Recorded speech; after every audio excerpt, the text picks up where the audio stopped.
children's table. Hold on. There you go. You got working? I have an idea.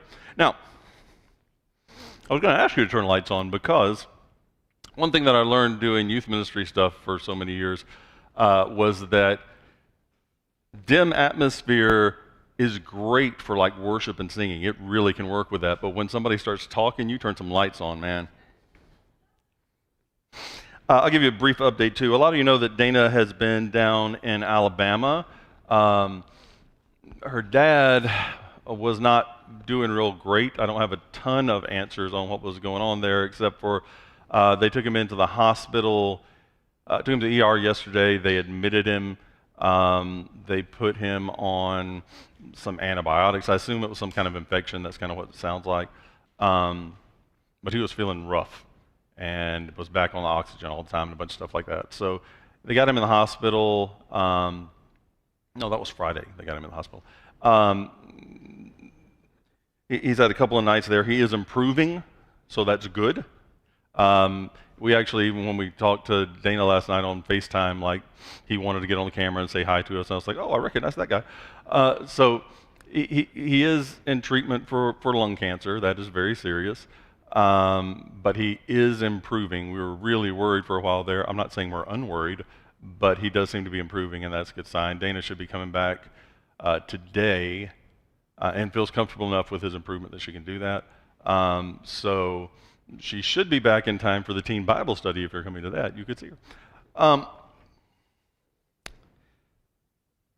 I want to go ahead and say a prayer for him, though, while we're together. He specifically asked me to do that last night, and he's my father-in-law, and I believe in prayer, so it seems like the thing to do. Let's pray. God, we love you, and there's so many concerns on all of our hearts, and I pray that you listen to those, particularly and especially right now. I want to lift up Jim Hinkle to you. I want to pray that you would bring healing to him, that you would help him to feel better, that treatments would work the way they're supposed to, and that he would have a quality of life that he could enjoy. God, I want to pray for Sue, his wife, Dana's mother. I want to pray that you give her peace that passes understanding, strength beyond her strength, that you help her to find time to rest, and that they would have a profound sense of your presence with them, that they would know that they're not alone. I want to pray for Dana as she's holding up a lot of things right now. And you have blessed her with so many gifts, and I pray that you would continue to strengthen her and use the people around who love her to strengthen her as well. We pray these things in Jesus' name, and all who agree say together, amen. All right. So, today is Sunday. Right, you probably knew that part. February 16th, which means 2 days ago it was Valentine's Day. Now, if you are, say, male, and this is news to you, it is possible that you can try to sell her on celebrating Valentine's weekend, but you're going to have to be good. The other option I can give you is sinners Jesus will receive. That's all I got, man. I will give you this too. I'm going to be talking about love today, in part just because it's Valentine's weekend.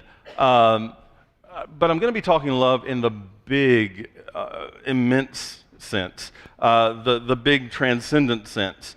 Now, romantic love is certainly under that umbrella, and everything that I'm talking about would certainly apply to that. But being that it's Valentine's weekend, I decided to do something just slightly different at the beginning, and I'm going to give you a piece of information that was previously unknown to me. That very specifically, if you are married, if you're in some kind of dating relationship, this, to say it will improve your relationship is a vast understatement. And I know this sounds like I'm setting up a bit, and I'm not. This is not something that I've mentioned to you before. There's another thing that I talk about. This is not the John Gottman thing about if you want to instantly improve your relationship, scan the environment, keep watching your spouse for what they're getting right. Now, Gottman says You want to improve your relationship, instantly do that. And it's not that you're sticking your head in your sand. It's not that you're ignoring anything that's wrong. You just have a different context for it. And he further says that people who develop that critical eye instead of this grateful eye that's looking for what's going right, they literally miss 50% of the good things coming towards them in that relationship that a third party would observe. Half. So Gottman says, the grateful point of view that looks for what your spouse is getting right in the relationship is actually a more realistic point of view. It's not that you ignore negative things, it's that you have a more realistic view to process them in. But that's not the tip. That's not the piece of information. I've told you that 100 times. Now, to be clear, I'm going to tell you 100 more, because that's important. But let me tell you a story real quick. The other day, Dana and I and Chloe were sitting around in the living room, and we were talking, like they do in sitcoms. And I don't remember the context at all. But at one point, Chloe brings up to us that she had read something or she had heard somewhere that married Christian couples that pray together only have a 1% divorce rate. Now, I asked her what her source was. She didn't quite know, but it was something that she trusted. And now, you may remember, a few weeks ago I told a story. The story was that in a similar conversation, not topic-wise, but the way conversations happen, that Chloe had said this ridiculous thing to me. That if we took our Nintendo Wii and we unplugged the sensor bar and put 2 candles in front of our TV, that the remote controls would work and we could play the Wii. And I, like many of you who don't remember the story, looked incredulous because that's ridiculous. That's nonsense. Now, my wife, who grew up as a youngest child and has everything that comes with that, decided that with my, let's call it what it is, arrogance, and sort of going, no, that's nuts, that's crazy. She said, well, we'll look it up. And she looked it up. And she found some instructions. And they unplugged the sensor bar. They put 2 candles in front of the TV. And I don't know what kind of sorcery is happening, but it absolutely worked. It wasn't a trick. I went back and looked to make sure they hadn't plugged in a secret sensor bar. No, it's the candles. I wouldn't put it past them. But I told Chloe that night, actually, I think I was dumb enough to say this before we tried it. If this works, then I will get up in front of everybody at church and tell them that I was wrong and you were right, and I did. But just to show you that I don't necessarily learn from experiences, I was incredulous. I said, I'd love for that to be true, but that cannot be, it's too good to be true. That's ridiculous. Then my wife, who really likes, taking up for the underdog and believing in things, she started researching. And she found the information. And she found the studies that the statement was based on. And here's what I need to tell you. Chloe was wrong. But I wasn't necessarily right. Because the actual figure, and I've linked, if you're following along with the notes on the YouVersion Bible app, I linked at the end of that, and then also in the message I sent out, to an article that will give you these stats and where they come from and stuff. I'm pretty big on citing my sources, so you can actually check that out. But the actual figure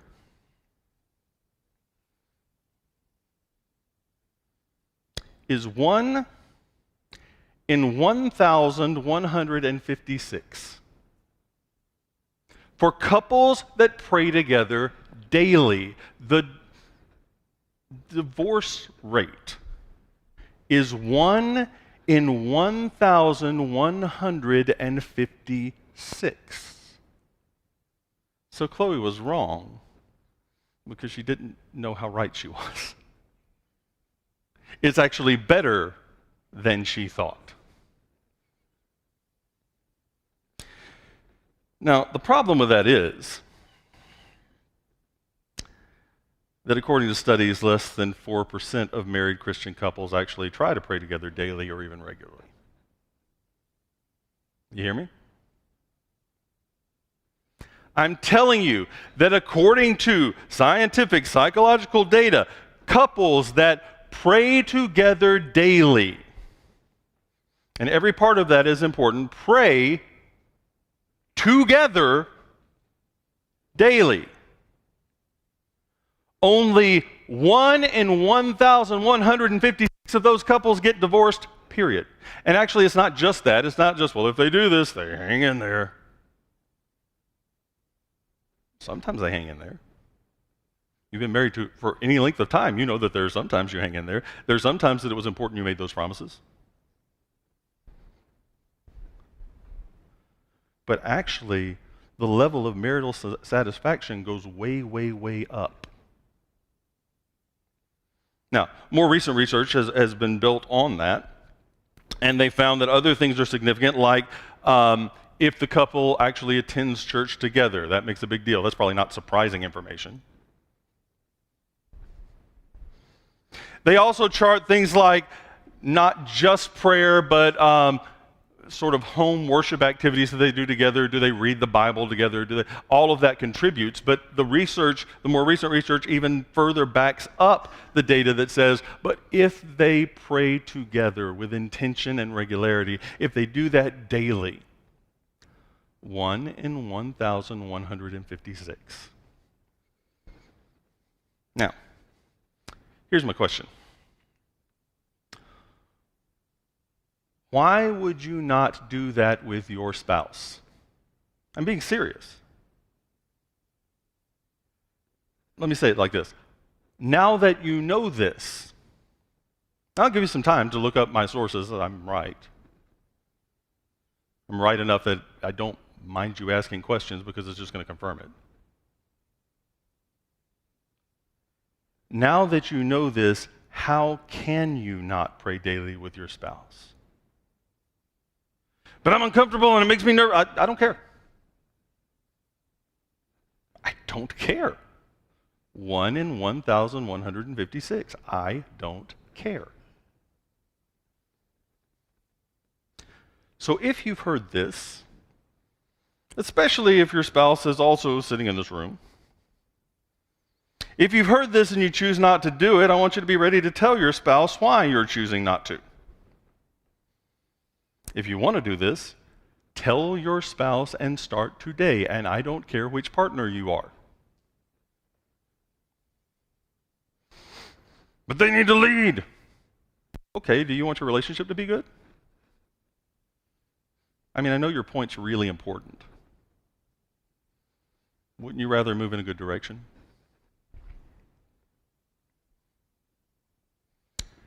Tell your spouse and start today. If you don't consciously choose to do this, if you don't communicate it with your spouse and actually start, then you have chosen not to, period. At least have the integrity to own that choice.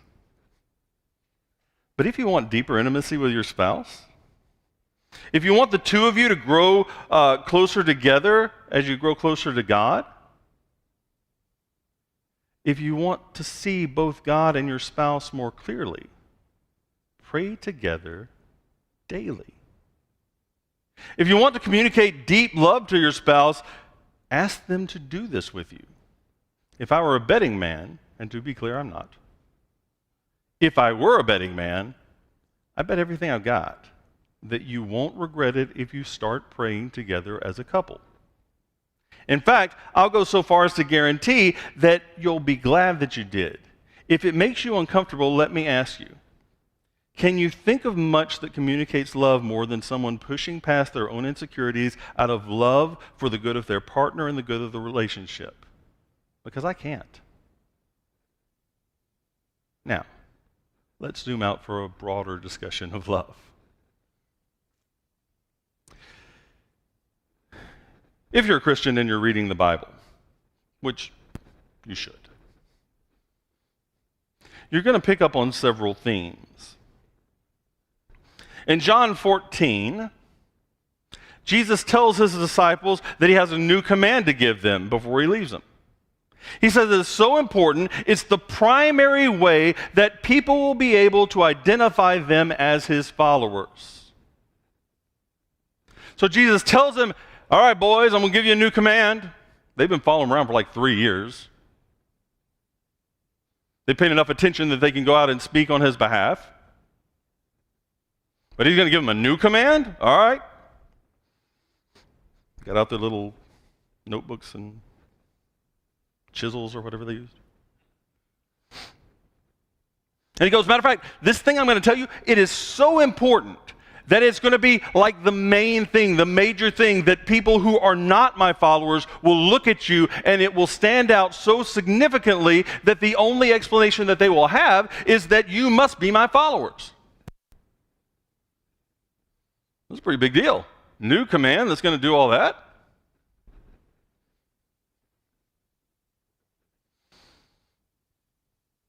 And here's what he says.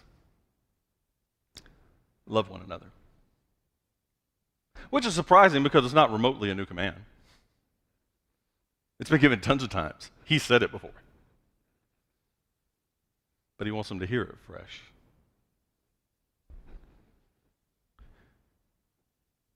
And then he defines it a little bit for us. He goes, okay, here's the way I want you to do that. As I have loved you, so you love one another. So they're supposed to think back and look at how Jesus loved them and say, okay, that's what we're shooting for. Which is a pretty high bar, right? So it's a little surprising and challenging when he decides to raise it. Because he later says, all right, let me talk about how I love you. As the Father loved me, so I have loved you.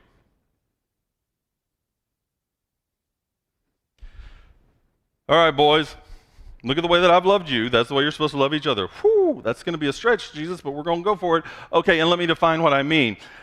If you want to understand how you're supposed to love each other, your question according to Jesus should be then, how much does God love Jesus? Shoot for that. How much does God love Jesus? Shoot for that. Then in 1 John, first 2 chapters, John revisits this exact point.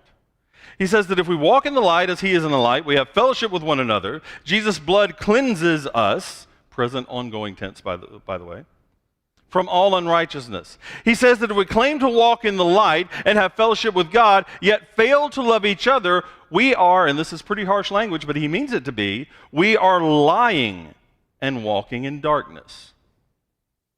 So whatever we're doing, however holy we make it sound, no matter how many proof texts we pull out to back it up,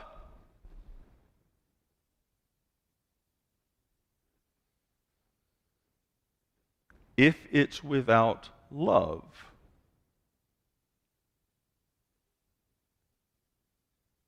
we lie and we're walking in darkness. But what about if it's without love, we lie and we're walking in darkness? That's just your interpretation. No, that's the words on the page.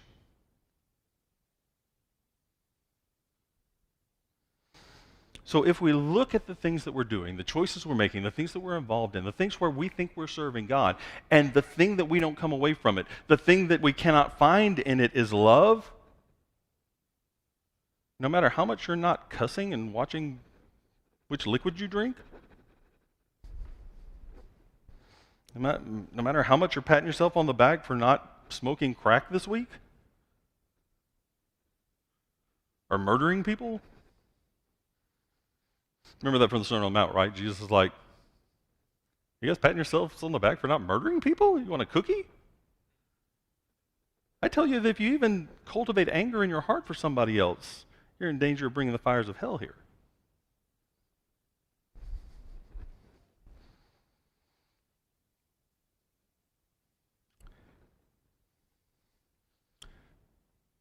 Jesus says, if we claim to walk in the light and we claim to have fellowship with God, yet we fail to love each other, we are lying and walking in darkness. There's no way to reverse engineer that. There's no way to sidestep it. There's no way to get around it. It is disqualifying. Whatever you think you're doing, if it's not infused and motivated by love,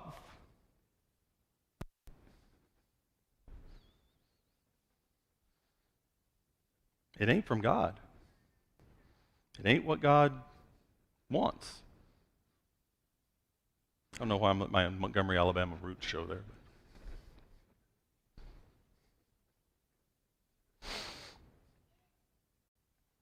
But the big passage, when anybody is going to talk about love, you can probably guess. 1 Corinthians chapter 13. If you've heard this read in church, you probably have mostly heard it read in weddings. And it's great for weddings because it says love a lot. And I'm not saying that it doesn't apply, but I'm telling you, if you try to make it just about those kind of relationships or that kind of love, you really, really miss his point. Because number one, quick reminder, all of those little numbers in your Bible were added much later by some monk.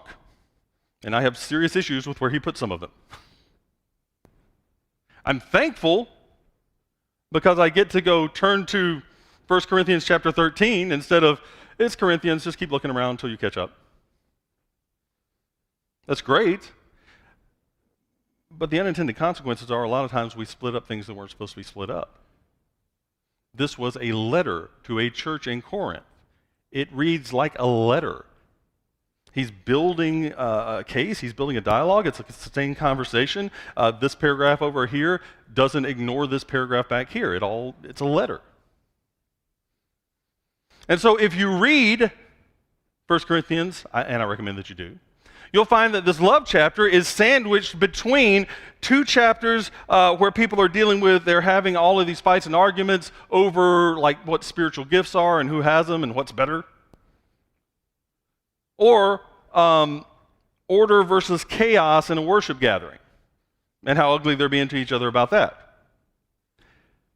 If this is a sandwich, that's the bread. And this love chapter is what's in the middle. So this can't not be about that. He doesn't go, all right, guys, I've been talking about this problem we've been having and the way that people relate to each other, but I'm going to stop and talk about the unrelated issue of love for a while. And then I'm going to go back and talk about how you guys are fighting and arguing, but that middle part doesn't have anything to do with the rest of it.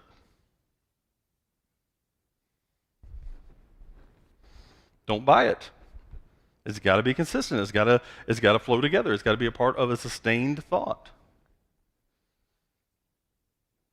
So to the Corinthian church, and I love that this is to the Corinthian church too, because even though I remind you all the time, I'll remind you again. When Paul writes to different churches in the New Testament, some of them he says things like, man, when I think about God, when I think about you guys, I thank God for your faith. I thank God for your generosity. Even though you were poor, you gave to all these people. When he writes to the Corinthian church, he goes, man, when I think about you guys, I thank God for his grace. Because they were a mess. And to that group of people, he writes this. If I speak in the tongues of men or angels, but do not have love, I am only a resounding gong or a clanging cymbal. If I have the gift of prophecy and can fathom all mysteries and all knowledge, and if I have faith that can move mountains, but I do not have love, I'm nothing. If I give all I possess to the poor and give over my body to hardship that I might boast, but do not have love, I gain nothing. So, real quick, I did that big point at the beginning, so we're gonna streamline some of this and still get the point across. Here's a helpful list compiled by Adam Ellis and let's say the Apostle Paul. Things that are worthless without love. Are you ready? Speaking in tongues, human or angelic. Now, again, I want you to notice that when Paul's talking about this, he doesn't say, you know, when people pretend like they're speaking in tongues, he's not talking about fake things. He's not talking about people passing off something they're not actually doing. He's talking about actually doing it. which is amazing given all the weird debates that there have been through centuries and centuries about what speaking in tongues even is. He goes, whoa, back up, guys. However you're going to define that, human languages, angelic languages, doesn't matter. However you want to define that, if you're doing it without love, who cares? Who cares?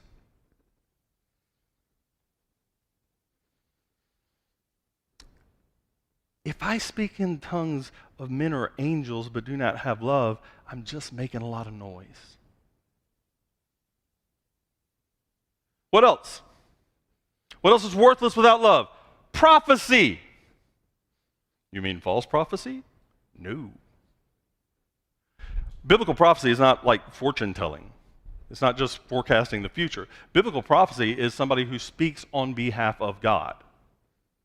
That's why when prophets are saying words, they're sometimes saying them in the person of God, and they'll actually have quotation marks around it. Pretty big deal. So somebody who has the ability and does speak the actual words of God to people accurately. But if they do it without love, who cares? What's the point? The point is accuracy. The point is truth. Yeah, I'm here to say that truth without love ain't much truth. What is up with the Alabama ain'ts I'm throwing in all of? Just thinking about Dana being in Alabama, I guess. Not that Dana says ain't a lot. That's not what. If I understand all mysteries. Now, I need you to understand that their concept of mystery at that time in that part of the world is not a crime was committed, but then a van full of teenagers and a talking dog come and they figure out what happened.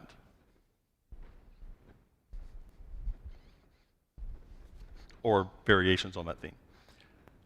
Mysteries, the way they think about it, is the things in the world that are not understandable.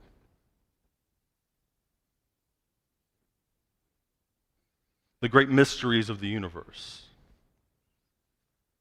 And he says, okay, let's say that God enabled me to actually understand all of those things that we think are outside the realm of understanding.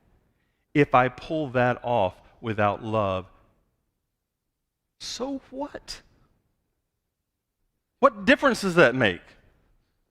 It helps you feel superior to other people?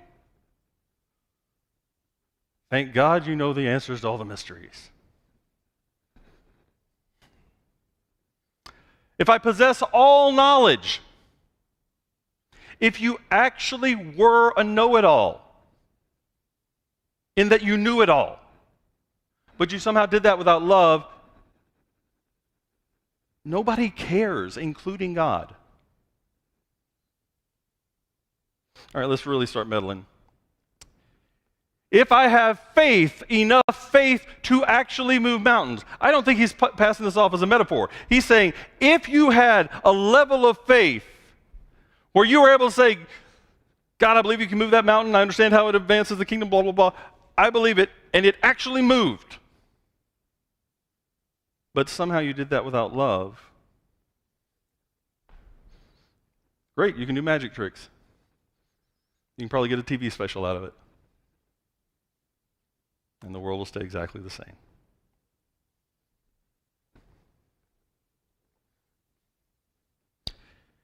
If I give all my possessions to the poor.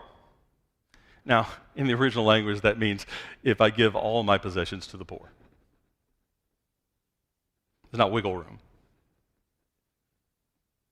It's worthless if I do it without love. And you say, well, it's probably worth something to the poor that you gave it to. Yeah, it'll help them in that moment. And there's absolutely a place for relief kind of help. But if you're not possessed by the love that's crucial to even understanding who God is and what God's dream for the world is, great, you checked off your box. Got that off your conscience. Enjoy your Netflix. Jesus says that's not what we're going for here. Paul says we're calling you to something bigger than just like rules you can check off. Like, like God say, okay, really all I'm looking for is if you can check these boxes, and I don't really care what kind of person you become, but if you can just meet these criteria, if you can jump over these hurdles, then yeah, we'll put you in the better place in the afterlife.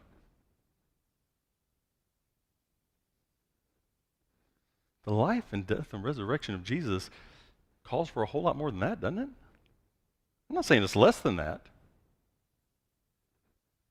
but I'm saying it sure is calling us to something bigger.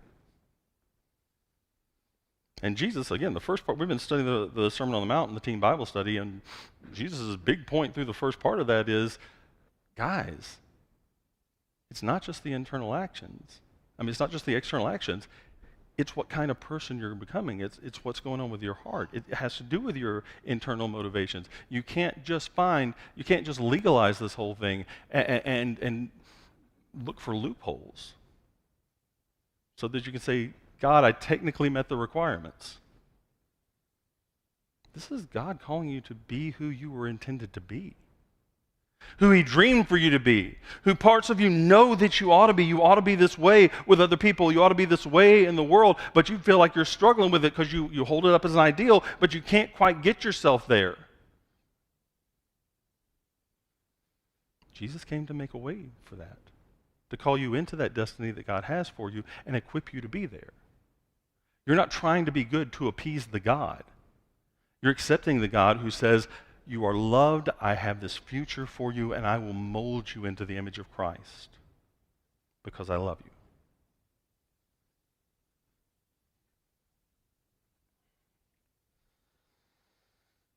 Oh, and sacrificing one's own body. If you had the big hero moment, you stay back to detonate the bomb on the ship because it can't be done remotely for some reason, whatever happens in movies. But you do that without love. Who cares? It's about more than just external actions. Let me be super, super clear. It's not about less than external actions. It has to do with what you choose to do and who you choose to be in the world.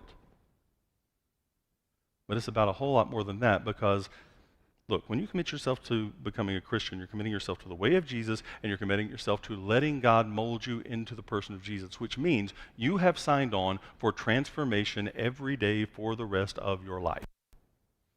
Unless anybody's there. Anybody exactly like Jesus would be if he were you now? Just raise your hand. I'm just demonstrating how to raise a hand. Nobody? That's how you know it's a good point. No. So all of us have to be in process, which means, and all of us entered in through grace, so none of us really get to get on a high horse.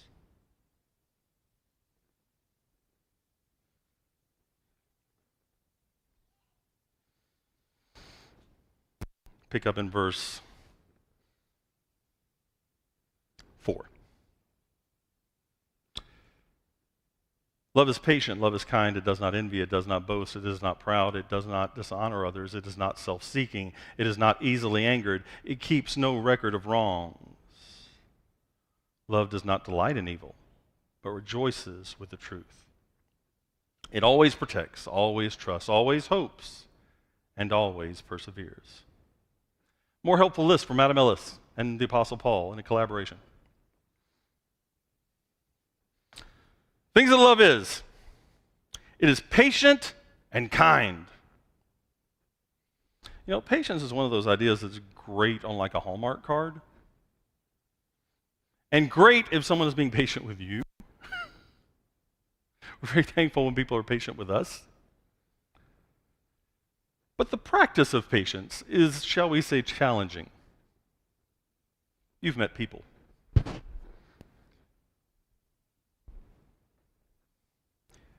To a large degree, love is the part of you, or it's the action of you saying,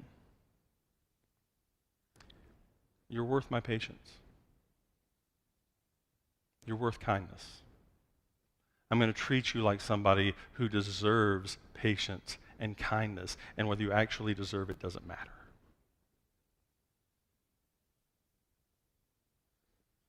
It's reminding somebody with your behavior and not just your words that they matter and they're worth it to you.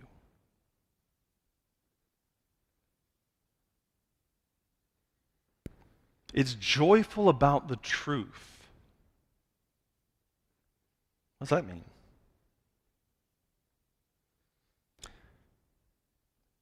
You look for what's true. You don't latch on to criticism or negativity. It's not that you're ignoring stuff. There are some times that love requires you to speak up. Because if you don't love them, it's not worth the trouble to you.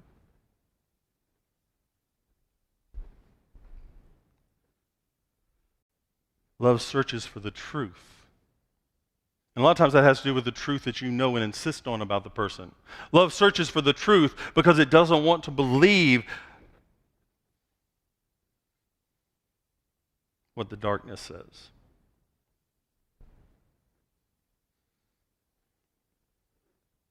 Love doesn't envy or boast. Oh, another thing about that truth. When you see good things that are true about them, you don't resent it and grumble about it. When good comes into this person's life that you love, you rejoice in that truth.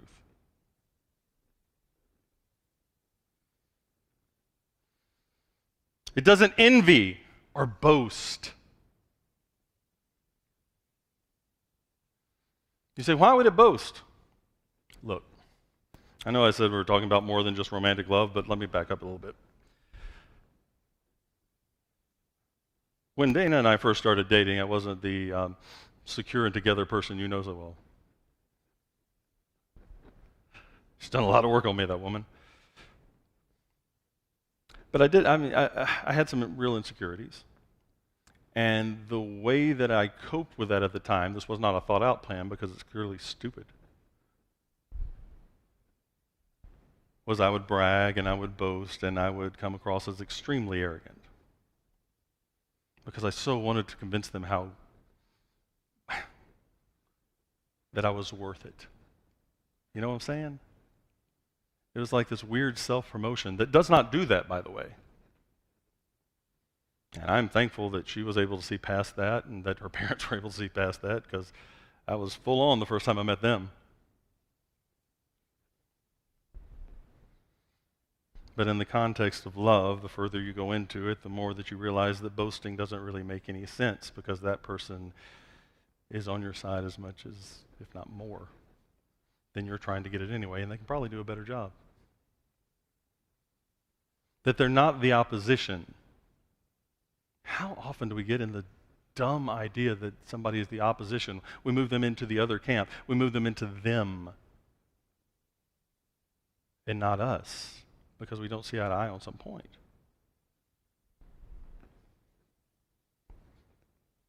It doesn't envy, it doesn't boast, it doesn't keep a record of wrongs because why would it? Look, I'm not telling you to ignore dysfunction.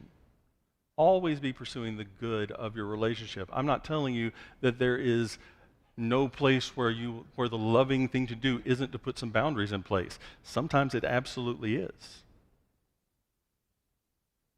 But it's real easy to do that with bitterness and anger. It's a very different thing to embark upon that from a place of love. It doesn't delight in evil. What do you mean it doesn't delight in evil? We're at church. We already signed up for not delighting in evil. It doesn't start getting jealous and watching somebody hoping that evil will come their way.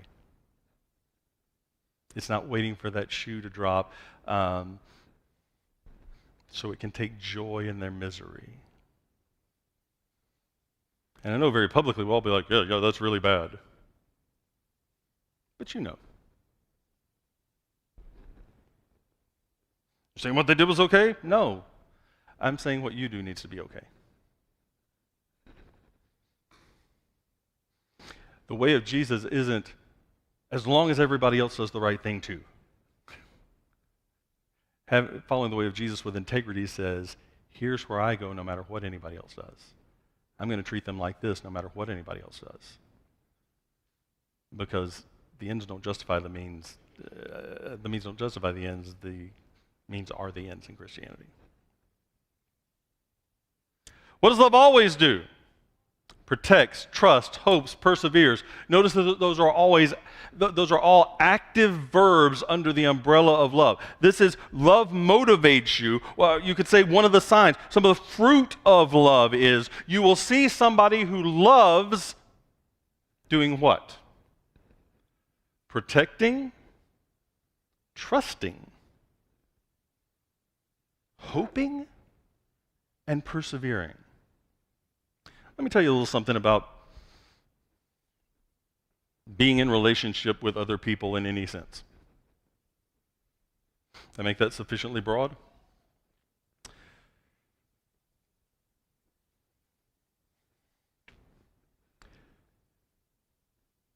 You don't accidentally protect people.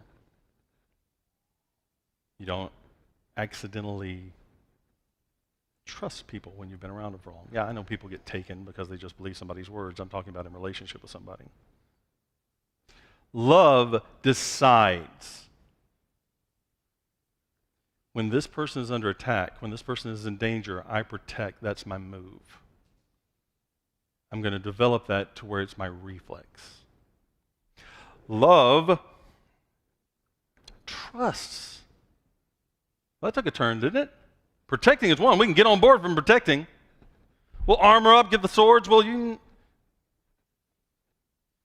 always trusts. It always looks for a way to trust. And sometimes in relationships that are difficult, it means that you put some boundaries on that where you can find places to trust them so that they can build themselves in being trustworthy, instead of giving them sort of a blanket trust where they're always going to fail and convince both of you that they're not trustworthy. You understand what I'm saying? Love is more engaged, more involved, more intentional. And the move is restoration.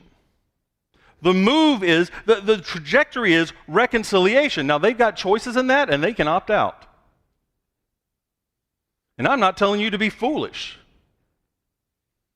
But I'm telling you, if your decided destination is we're moving towards healthy reconciliation, you're going to make different choices than if you say, well, I'm cutting them off to punish them because look at the junk they're doing. Yeah, you're going to make different choices. And I promise you it's going to have different outcomes. Love always trusts, finds a way to trust. It always protects, always trusts, always hopes. I think it was the author Anne Lamott one time, she said, forgiveness is choosing to believe that a better future is possible for this relationship. You understand what I'm saying? Now, it's not believing there's a magic wand to that, but it chooses to believe that there is a better future possible in this relationship. It's refusing to quit. And when somebody is abrasive to you, when somebody draws a boundary that X's you out, maybe just over a disagreement or something, usually starts as something small. I don't know that I've ever actually said this like this before, but I'm becoming convinced that part of what it means to be a Christian is, in a very real sense, that even when people draw their boundaries to exclude me, I draw mine to include them. At least if we're going to follow Jesus, that's what we do. You say you don't demand anything of them? You don't point them towards something better? No, you've loved people before, right? Is that what you did with them? No, love wants the best for the other person. Love wants the other to grow. Love wants them to be the best version of themselves. So love really shouldn't be able to be quiet.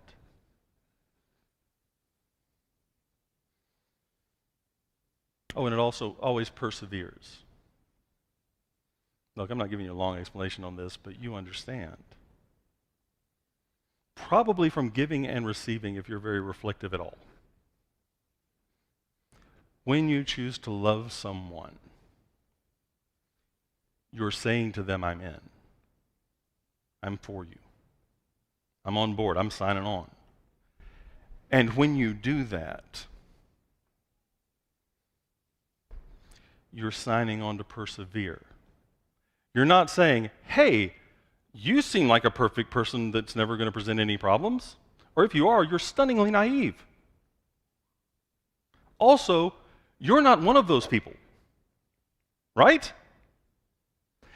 All right, I'm going to make you do it. Raise your hand if you suspect that at times you could possibly be difficult for some people to deal with. This time I actually am raising my hand. All right, good. We're all on the same page. We're going to have to do a whole other thing if people were like, yeah, that's pretty right. Now, love requires perseverance. I really, a few years ago, added to wedding ceremonies that I do. I added this section where I tell them, these vows, these promises you're making today, I know it seems silly to you to promise these things because you think these are things you're just going to do anyway. And a lot of times that's going to be true. But there are going to be other days. There are going to be days where you don't understand each other, where you misunderstand each other. Worse, there are going to be some days where you understand each other really well. And that's the problem. In short, there are going to be days that it's important that you make promises to each other because those promises will carry you through to where the light shines again.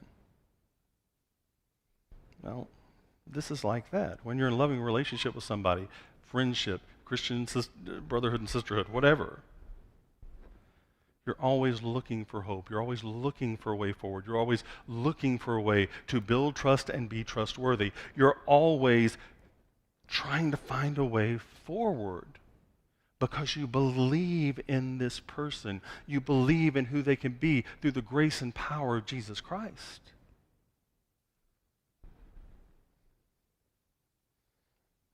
But brothers and sisters, that's going to mean you have to persevere sometimes. But don't worry. They have to persevere with you too.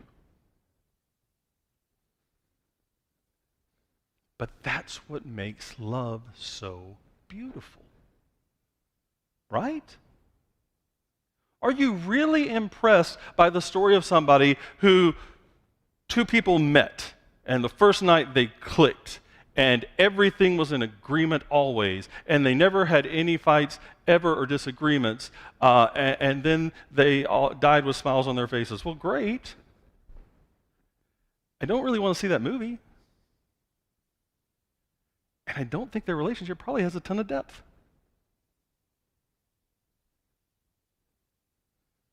Because if you have vulnerabilities with each other,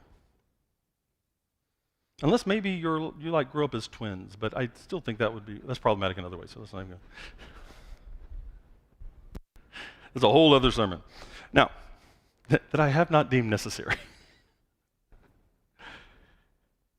If you become vulnerable with the people you love, which is the only way that you can really love, it's going to expose things that you try to hide from other people. It's going to expose difference with the people that you love. Love is what says I'm still in. Not in a tolerate kind of way. Tolerance is a great sounding word that basically means, aren't you all impressed? Look at how I'm not killing you. Jesus calls us something a whole lot more than tolerance. And don't get confused and start thinking that tolerance and love are some kind of synonyms. They're not. Love is in any way.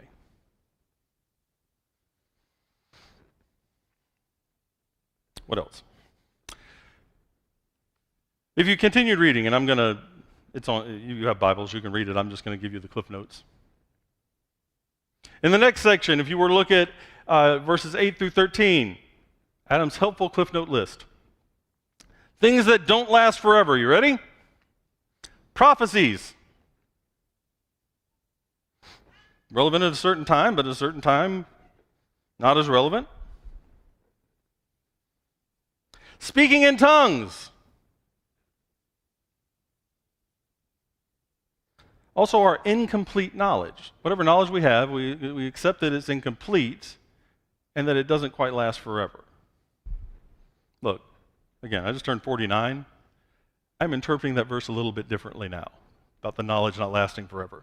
I used to think of it in big terms, and now I'm like, Why can't I remember the word for Pop-Tarts? Those were knowing laughs. These things don't last forever because they're a means to an end. There was a reason that they're there. They're to take it to this end, and once that end is there, they don't have a purpose anymore.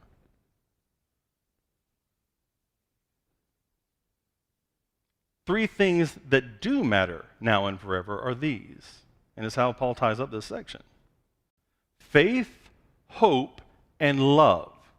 So he says, look, these are the things that remain. When you take everything else away, when everything else burns away, here's the things that matter. If you're looking for things to build your life around, to base your life on, that matter not just now, what are those things? He goes, I'll narrow it down for you. Three things.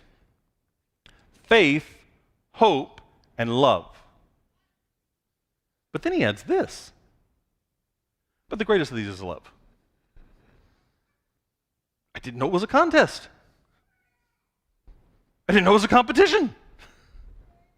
Why are you saying the greatest of these is love? Well, think it out. I mean, and you can even use Paul's language from different places. What are faith and hope about, really? Faith is believing in something that you can't see, that's not. Faith is not certainty. Faith can't be certainty. Once it becomes certainty, it's something else. You say, but there's that verse. Now, faith is the substance for things hoped for, the evidence of things not seen. You're familiar with wordplay, right? The substance of things hoped for. Everybody, reach into your pockets, grab the things that you hope for, and hold them up. The things that you hope for don't have substance. Okay, it's the evidence of things not seen. You've seen at least court TV shows, right? The evidence they point to is the stuff on the table that they can see, that they can touch, that they can interact with. The whole thing is a play on words.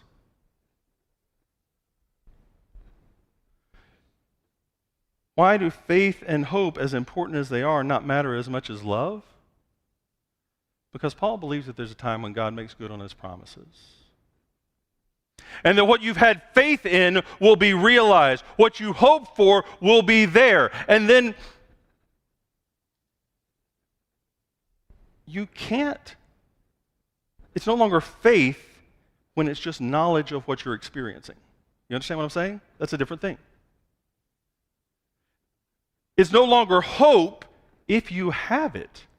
Paul even says other places, who hopes for what they already have? Jeff Foxworthy used to have this joke where he said it was so silly when people, lose their wallet or their keys or something, and they were like, and it was in the last place that I looked for it. And Foxworthy's like, I sure hope so.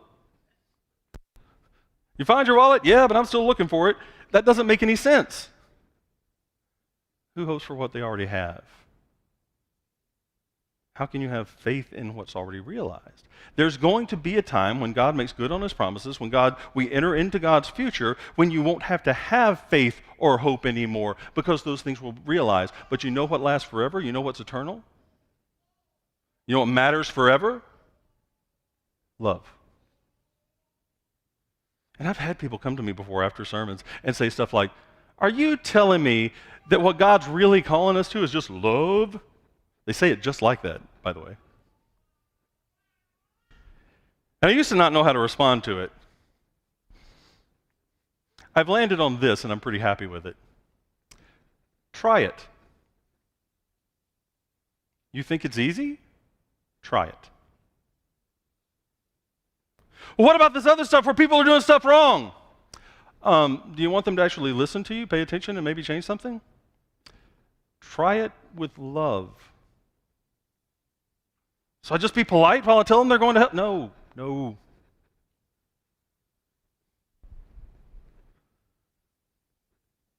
Try to actually love people because love is good and love is what God called us to. Try to love people not as transaction but as grace and blessing. Try to model the God that we serve and seek to tell them about by reflecting who he's been to us so that when you tell them about it, they have something to go along with the concept.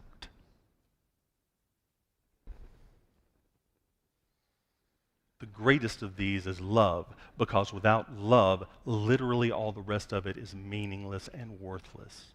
How dare you? Well, it's not my idea, to be honest. I'm kind of plagiarizing it from Jesus. Hey, Jesus, what's the greatest command in the law? Oh, okay. Greatest command in the law. Yeah, I know this one. Love the Lord your God with everything you got. Oh, and you didn't ask for it, but I'll give you a second one. Love your neighbor as yourself. Now, they're already shocked at this point. And then he says this. For all the law and the prophets hang on these two. I don't know if you've counted, but let's say there's a lot of commands in the Bible, particularly the Old Testament. Jesus proposes that you could be able to check off every single one of those commands, if you could pull that off. But if you did it somehow without loving God with everything that you got and loving your neighbors yourself, it's meaningless. But if you decide to love God with everything that you got, all your heart, all your soul, all your mind, all your strength, and love your neighbor as yourself. By the way, he defines your neighbor as whoever needs help. I mean, he does it with a story, but that's his point. When people come to Jesus, they're like, Jesus, who is my neighbor? Because I don't want to waste any of my goodwill. Jesus tells them a story and turns the question around and says, so who was a neighbor to the guy who was hurt? Because that's the question Jesus is interested in answering. He doesn't want to help you weed people out.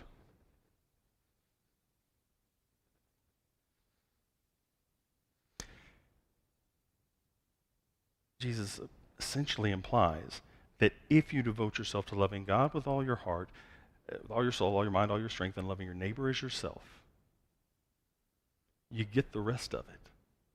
Because all the law and the prophets hang on those two. You're saying the rest of it doesn't matter? No, I'm saying you'll get it. I'm saying God will shape you into being like Jesus. You'll open yourself up more to it. You'll see the spirit of the law, not just the letter, because that's, again, what Jesus is doing in the first part of the Sermon on the Mount. You've heard it said this, I tell you this. You've heard it said this, I tell you this. There's book, chapter, and verse on most of those you have heard it said. The greatest of these is love. All right, let's finish up here. The question for you and me, especially going into this week out of this service, is how do we relate to others? A lot of people who love Jesus have had thoughts on this over the years. I'm going to share a few of them with you. Martin Luther King Jr. said this: love is the only force capable of transforming an enemy into a friend. He also said, hatred paralyzes life. Love releases it. Hatred confuses life. Love harmonizes it. Hatred darkens life. Love illuminates it. But where I want to end up is my favorite Christian authors of all time is a guy named Frederick Buechner. He died about a year or two ago. Here's what he says. Of all powers, love is the most powerful and the most powerless. It is the most powerful because it alone can conquer that final and most impregnable stronghold, which is the human heart. It is the most powerless because it can do nothing except by consent. So may you embrace the way of love. May you express and experience a love that is patient and kind, a love that is joyful about the truth. May your love always protect, always trust, always hope, and always persevere. And may you be embraced by love that does the same. May love never fail. May you build your life on faith, on hope, and especially on love. And may the God of hope fill you with all joy and peace as you trust in him, so that you may overflow with hope by the power of the Holy Spirit. And the church said together,